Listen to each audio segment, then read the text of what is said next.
우리 하나님 말씀 보도록 하겠습니다. 하나님 말씀은 마태복음 10장 34절에서부터 11장 1절까지입니다. 마태복음 10장 34절에서 11장 1절까지입니다. 우리 한 목소리로 합독하도록 하겠습니다.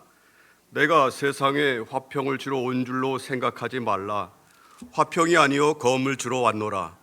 내가 온 곳은 사람이 그 아버지와 딸이 어머니와 며느리가 시어머니와 불화하게 하려 함이니 사람의 원수가 자기 집안 식구리라.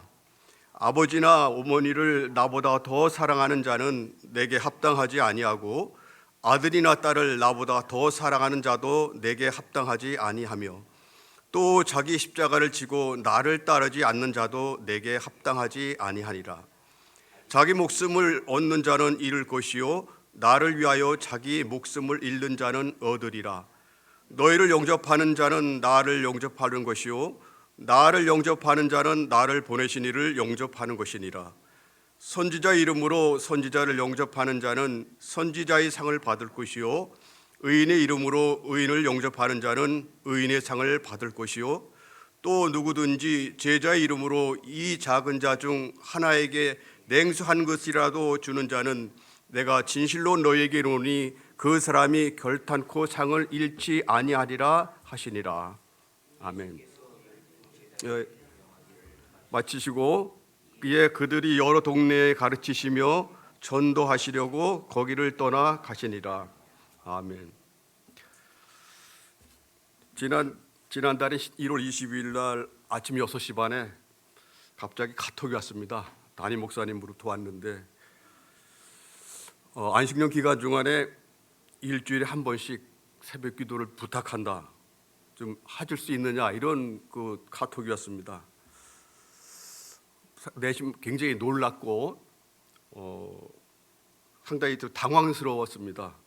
그 이유를 물어봤더니 그래도 장로님은 새벽 기도 거의 빠지지 않고 나오시니까 그것이 좋을 것 같습니다. 이렇게 말씀을 하시더라고요. 그래서 고민을 좀 했습니다. 하다가 부족하지만 그래도 목사님께서 부탁하시는 거니까 알겠습니다. 하겠습니다. 이렇게 해서 오케이 했습니다만 제가 마음이 너무나 부담스럽고 더군다나 일주일에 한 번 고정적으로 한다니까 굉장히 마음이 부담스러운 그런 가운데 있습니다. 생각할 때마다 기도해 주시고요. 특별히 이제 그러면서도 이제 처음 하는데 오늘 우리 마태복음 10장을 지금 하고 있잖아요. 하고 있는데 이게 나흘 동안 계속 해왔습니다. 나흘 동안 해왔는데 더군다나 이제 그 제자도의 삶을 여기에 기록을 하고 있기 때문에 마음이 굉장히 무거웠습니다. 그리고 지난 날을 많이 돌아보게 됐고 살아왔던 삶들 많이 후회스러웠고 또 제자로서 너무 부족한 삶을 많이 살았구나 하면서 이제 돌아보게 되면서 그래도 남은 인생 더 제자의 모습으로 살아가야 될 거 아니 하는 그런 용기를 얻게 되었고 다시 이제 그런 마음가짐을 하면서 이렇게 서게 됐습니다. 우리 지금까지 그 10장 내용을 4차례 걸쳐 했는데요. 그 한번 내용을 간단하게 한번 정리 좀 했으면 하는 그런 마음입니다. 1절에서는 그 예수님께서는 제자들을 부르시면서 더러운 귀신을 쫓아내고 모든 병과 모든 약한 것을 고치는 권능을 주셨습니다. 그리고 또 5절부터는 이제 구체적인 사항들을 말씀해 주고 계시는데 먼저 어디로 갈 것인지 방향 설정을 해 주셨습니다. 이방인 길로도 가지 말고 사마리아인의 골로도 가지 말고 오히려 이스라엘 집에 잃어버린 양에게로 가라고 그런 말씀을 하셨습니다. 이방인이 길이 아닌 이스라엘 집에 잃어버린 양에게로 가라고 말씀하셨는데 이 말씀을 두고서 이 전도는 가장 가까운 그런 사람들에게 해야 된다고 이런 말씀을 하고 계십니다.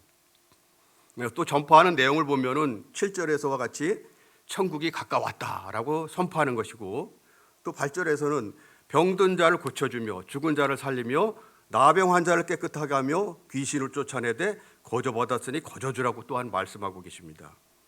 이렇게 전도와 가르침과 치유 사역을 할 때 어떤 일이 일어난다고 말씀하냐면 21절입니다. 장차 형제가 형제를 아버지가 자식을 죽이는 데 내어주며 자식이 부모를 대적하여 죽게 하리라. 또한 또 엄청난 거 22절에 있죠. 예수의 이름으로 말미암아 모든 사람에게 미움을 받을 것이라는 말씀입니다.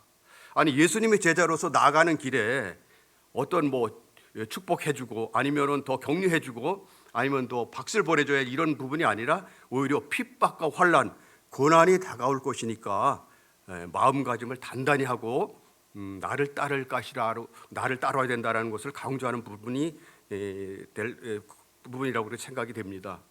여기까지가 이제 지난 4일 동안에 요약된 부분이라고 볼 수 있고요. 오늘 봉독한 본문 내용을 두 달라고 나눠보면은 우리 34절에서 39절까지 예수님을 따르는 제자로서 다짐해야 할 각오를 말씀해 주고 있고요. 40절에서 11장 1절까지는 제자들을 영접하는 자들이 받을 그런 상에 대해서 말씀을 하고 있습니다. 34절에서는 예수님께서 이 세상에 화평을 주러 온 것이 아니라 검을 주러 왔다고 하셨는데, 여기서 검이란 분열, 즉 갈라서게 한다는 의미로도 이제 가족 간에 불화가 생기고 둘로 갈라질 수밖에 없으니까 예수님을 따르든가 아니면 대적을 하라는 그런 말씀으로 이해할 수가 있을 것입니다. 또한 복음 전파자의 자세는 어떤 모습일까요?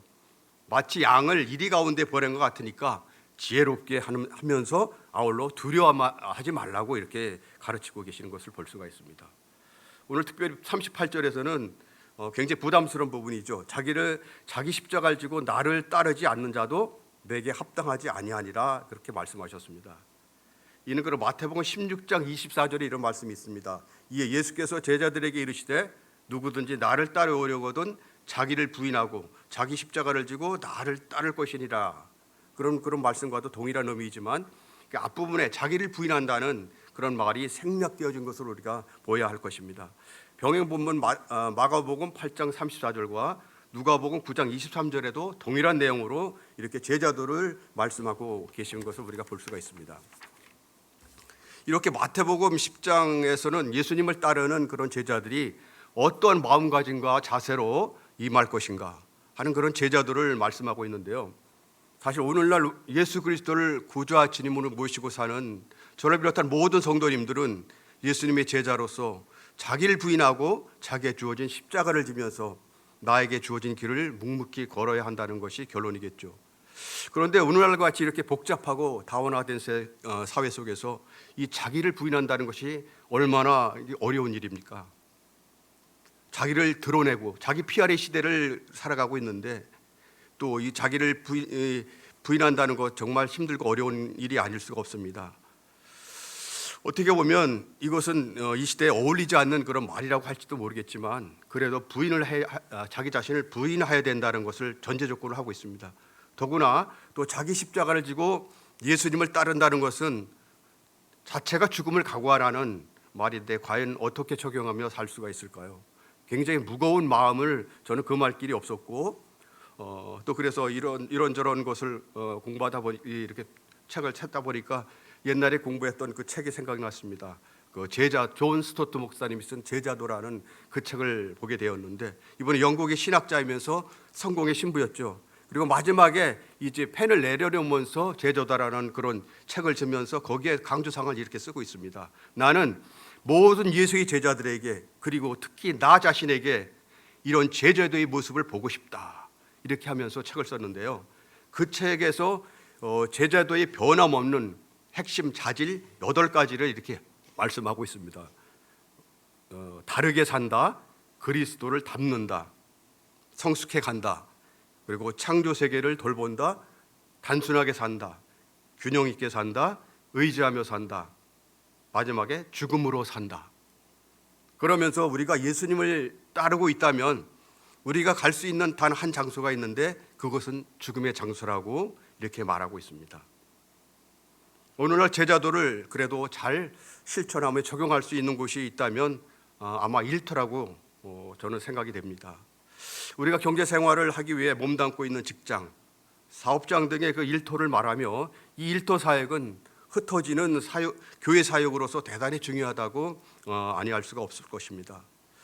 제가 지인으로부터 직접 들은 일화를 하나 소개하겠습니다. 어느 이제 막노동을 하는 공사 현장에서 열심히 일하는 한 분이 계셨습니다. 막노동의 현장은 좀 여러분이 잘 아시듯이 힘들고 거칠고 그리고 항상 위험이 도사리고 있는 곳이기도 했습니다. 여러 사람과 어울려 일을 하다 보면 그런 다양한 사람들을 대하게 되고 험한 그런 상황들을 많이 접하게 됐지만 그분은 많이 힘들고 어려워도 자기 일을 잘 감당하였고 동료들과도 잘 그 소통을 했다고 합니다. 힘들고 어려운 일에는 솔선하고 좋은 일에는 양보하면서 묵묵히 힘든 일들을 다 감당했다고 합니다. 상당한 시간이 흘러 이제 그분은 퇴사를 하게 되었고 그리고 이제 이 사실을 안 동료들은 그분의 소재를 찾기를 시작을 했습니다. 어디 계신지. 그래서 찾고 다 함께 모여서 이제 정한 날짜, 정한 시간에 그곳을 방문하기로 이렇게 계획을 세웠습니다.